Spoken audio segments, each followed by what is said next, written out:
My name's Hudson. I'm based in London, but I'm here in Austin, Texas right now with a project called Rehearsal at the Astoria, which is on for 10 weeks at Art House.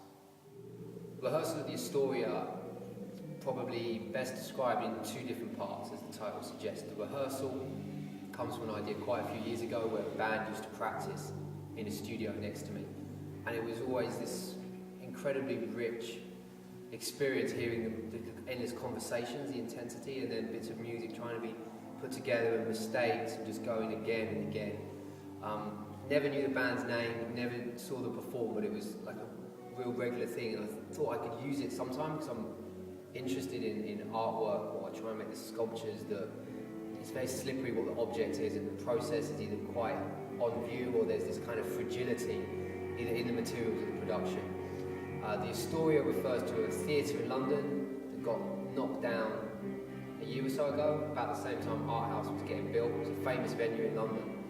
And when I started looking into it, it had this incredible history of these different layers of usage, both like this building, and at the same time as conceiving this project, it was just this pure scaffold, which I always see scaffolding as a kind of viral architecture around the city. It moves from one place to another.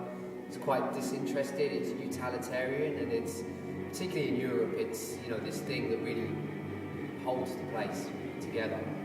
So here we have scaffolding that is based on the actual architectural plans of the Astoria that I dug out of archives and spent time working through.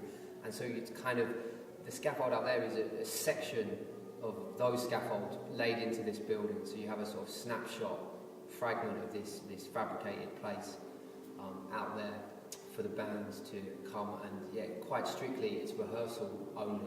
The use of music is in art is a common thing. Of course, not something I invented. Even just in visual culture, we know any advertisement or piece of cinema relies on music to give it its kind of rhythm and a way of like pulling at people's a sort of inner self.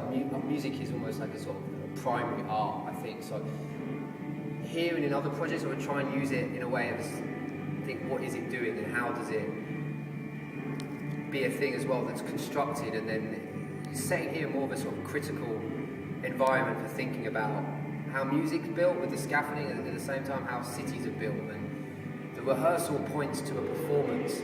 So really it's a process of time that's about another time to come, like the scaffold points to a building that should at some point be another time, in another state. So everything we're seeing out there is kind of temporal and points to transience.